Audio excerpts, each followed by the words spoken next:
Okay, now it's recording. Hello, how are you? Welcome to the community call. Well, as I said on the Telegram, we have a very special thing for you today. You will be able to see the next iteration or the demo number 2 for Kleros 2.0. So with the new improvements that we have been developing very hard during the past few months. Well, at this point, I could already say years. Yeah, we did a first demo about 3 or 4 months ago, I think. And now you can see, well, how we have moved forward with this. And yeah, I guess like now we're on the road to, well, to the official launch. So I will just let JB run this demo. So please, JB, the floor is yours. Hello, everyone. All right, so I'm going to share my screen. All right, so yes, okay, maybe before I start showing images, so yes, we have a few developers also who have contributed to V2 on the call, and yes, don't hesitate to interrupt me. This is really the combination of a lot of work from many different people, developers, and also other non-technical people. And we are going to show you the core UI and also the first arbitrable, the first integration that can be arbitrated with the Core V2. It's Curate. In particular, it's a tag registry, similar to the one we have deployed already on mainnet and Gnosis chain. So it can be used to add tags, like labels, on addresses on chain. And then it can be consumed by other third-party projects like wallets, explorers, to enrich the information that they display about different addresses. And about the Core V2, I don't remember how much we've mentioned it, but the design from Plinio was mobile first. The rationale for that is that most of Web3 frontends right now are more friendly, desktop friendly, and that is probably not good for adoption. We think that if crypto can be more mobile friendly, that's going to be a boost for adoption. Everyone is spending more time on their phones than computers usually, and it's also great for jurors, users of Kleros, who can well use the courts on the go and not necessarily on a computer. So mobile first means that we are starting with a more minimalistic design that displays well on the format of a small screen. So mostly fairly narrow, and that can scroll a lot.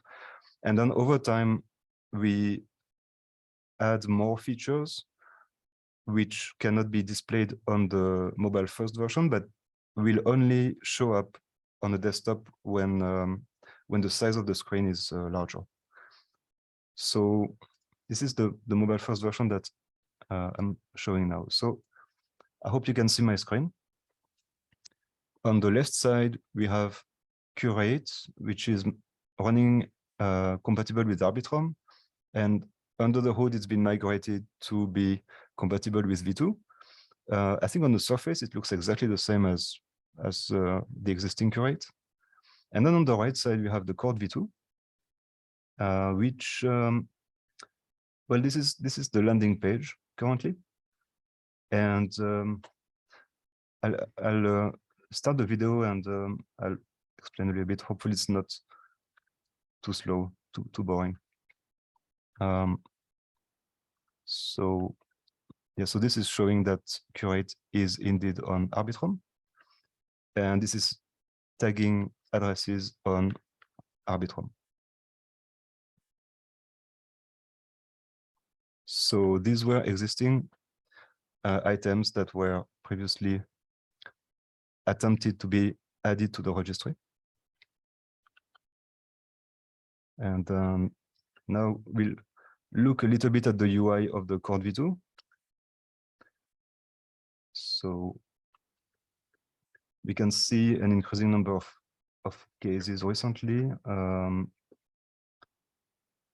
little bit of Ether and PNK. No PNK has changed hands at that point, because at the time when we were testing, all the drawers were coherent, so no PNK had changed hands. So that were the previous cases.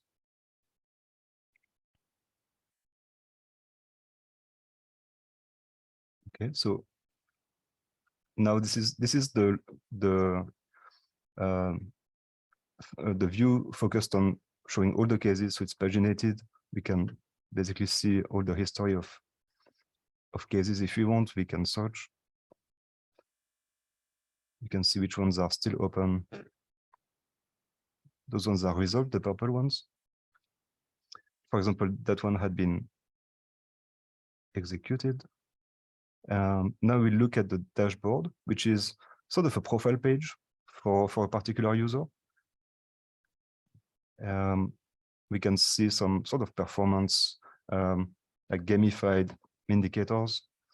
Now we look at the dark mode.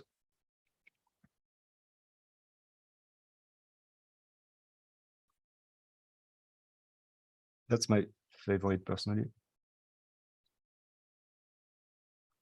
All right, so back to the courts.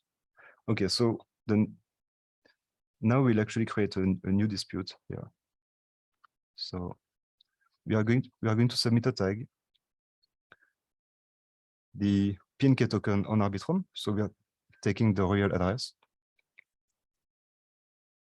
We are adding the Kleros URL, making a note according to the policy. And we'll see that there is a deposit of 0.003 ETH. It's intentionally a lot smaller than the mainnet parameters because it's for testing.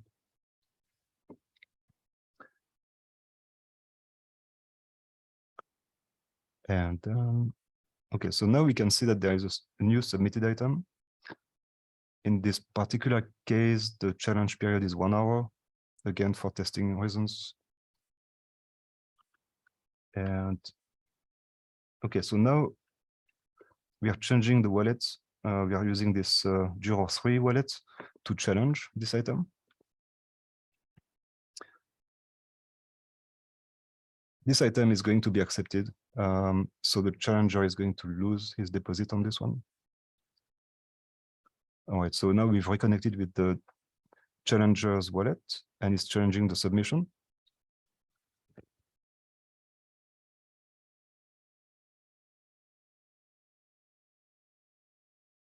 This is a very bad explanation. So the transaction is mined, and now we can see it says waiting arbitrator. And there is a new dispute that's been created, number 8, in the non-technical court. So if you look on the Explorer, we can see that, okay, we can see, okay, we can see that 0.003 ETH from the challenger also had been deposited. So from the challenger and the one depositing initially.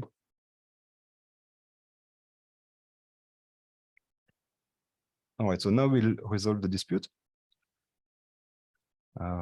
So we'll show how to add an evidence from the court.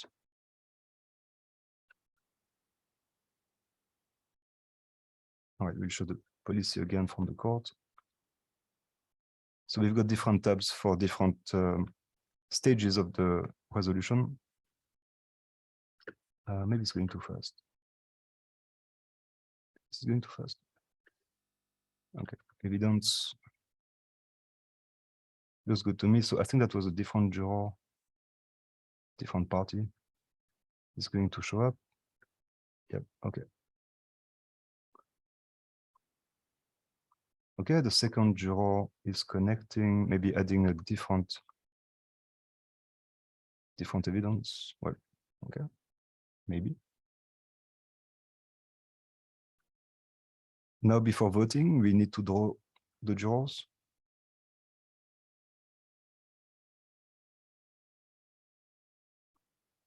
So that part is generally in V1, it's automated, so you never need to worry about it.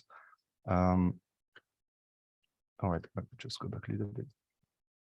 That was just to show that this link, the view submission link on the court, on the dispute page, is linking back to the integration where the dispute was created. So it's the same page, it's created.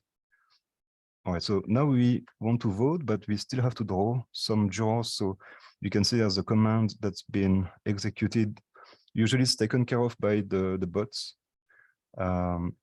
It runs periodically. In V1, you never need to worry about it. And it will be also seamless in V2 down the road. So now what we can see after the draw has been executed, we can actually see some events on chain. They are not decoded very well, but the 50F5, I don't know if you can see it. It's actually the beginning of the address of drawer number 1. So that means this guy has been drawn. Then there is a guy E6D5 who's been drawn, and then 50F5 again. So drawer 1 had 2 votes and drawer 2 has 1 vote.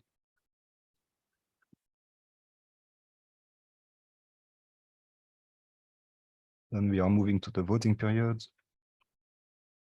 Again, it's automated and seamless in V1 and in the future. So now either drawers can vote. So okay, looks good to me. And it's signing the transaction.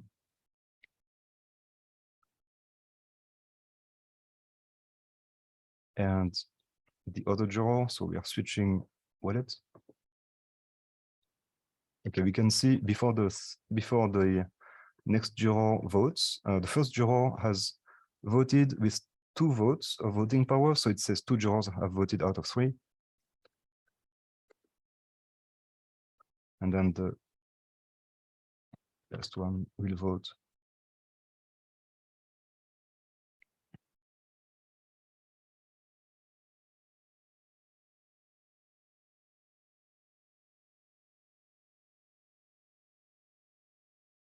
Well,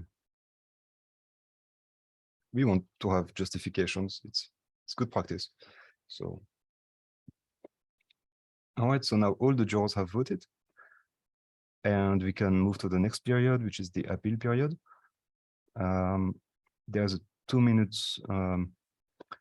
But I've edited it in the video, so we are going to jump straight to execution period because the appeal period is still in construction. The appeal mechanism. It's done on the smart contract side, on the arbitrator smart contract side. It's still in construction on the front-end side of the court. And on the arbitrable side, it's actually, yeah, it's also a bit in construction. All right, so we are moving to execution period. So now what's happening, the bots are executing the ruling because we are in the final period. So the first thing that happened is that the ruling has been passed back to curate. I'll just go back a little bit. All right, so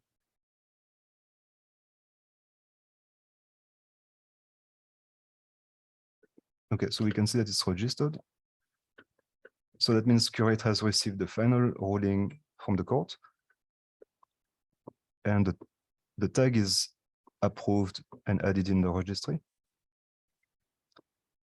And The other part of this is the performance of the challenger and the jurors. So the challenger should have lost his deposit, and the juror who voted incoherently, for example, now we can see, I'm just going back a little bit. We can see that now there has been some PNK redistributed. It was at 0 before. So that's the incoherent juror who lost those PNKs and they went to the other juror.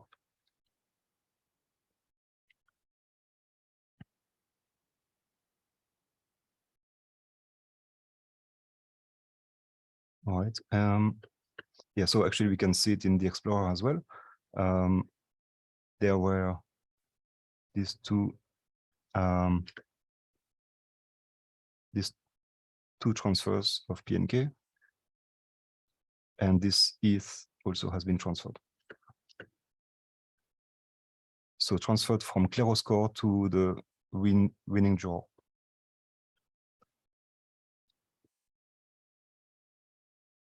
And okay, this video is over.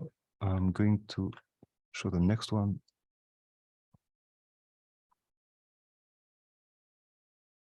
This is okay. This is actually the end of the first video. It's going to show that the deposits on curate is returned to the requester.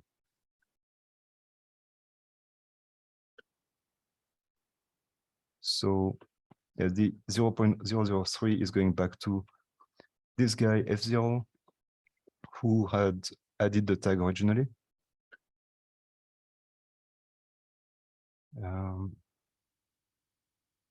All right, so that was one scenario, and we'll just go a little bit faster through the second scenario, which is a token that gets rejected.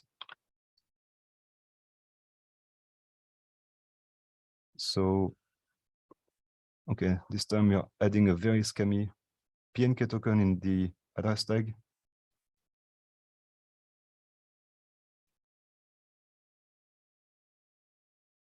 Yeah, it's mined, and it's going to create a new dispute.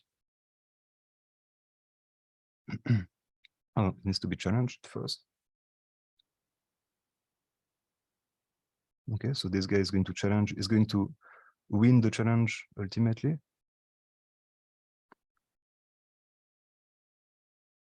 Scammy. All right, waiting for the arbitrator. There's going to be a new case showing up, number 9, dispute number 9, yes.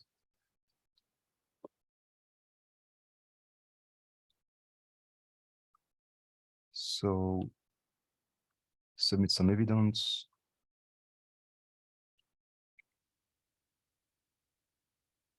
It's called PNK pump, so yeah, that's a scam. It's a scam. Someone else is adding some evidence. Okay, so now we are drawing the jurors.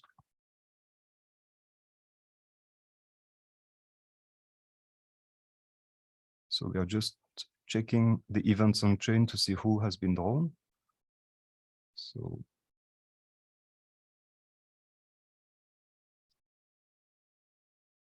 same guys as before, just different voting power maybe.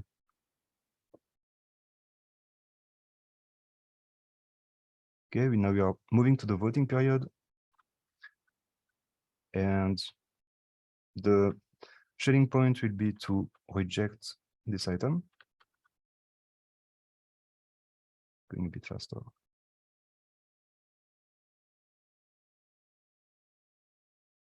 Okay, so all the jurors have voted.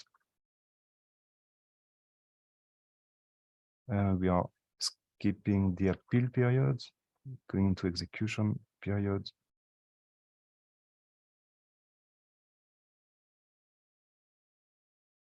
Yep.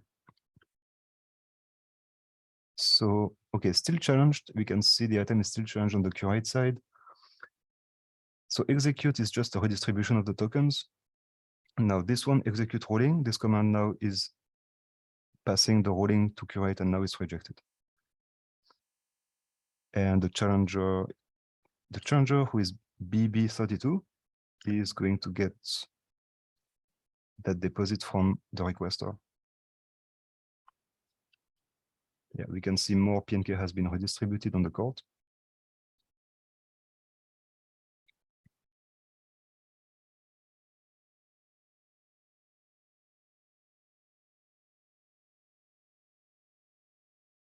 Yeah. Okay, it's this guy. So yeah, BB32 has received those 0.03003 ETH. And that's about it. That's the address tags on Arbitrum Rinkeby connected to the Core V2. All right, thank you for bearing through the whole video. I don't know if there are questions. I'm not sure. I don't think you can unmute yourself, but maybe you can ask them in the chat. Questions in writing. And before that, I mean, JB, that was a great presentation. And what is up in the roadmap for the future? What's coming for V2? So we'll add the small missing pieces. We want to have the core front end that is fully usable. We will connect it to V1, and then we'll also, in parallel, we are going to keep working on the fast bridge. It's becoming increasingly relevant to connect to other chains. So we are refocusing on that, on connecting to Gnosis chain, a Polygon, and yeah, the immediate priority is to add the features that are maybe not quite there compared to V1, and yeah, am I missing anything? There's a bunch of really big improvements that we are planning to make, but it's quite technical. It's under the hood. It's like using, for example, Filecoin service providers, one called Estuary, like basically using a newer stack to do things better. Yeah, like for example, supporting smart contract wallets, resolving ENS names, like small details that are in the backlog, and that we want to ship. I'm probably missing some important stuff. Yeah. Awesome. Well, thank you very much, JB. I don't see any questions. So thank you all for coming, guys. Happy that we could be able to show you the work we've been doing on V2. And for those who are going to DevCon, see you there. Yeah, and we will, of course, keep you updated on the work we do. And well, thank you for coming. And this video will be online very soon for everyone, okay? Bye-bye, guys. See you. Bye-bye.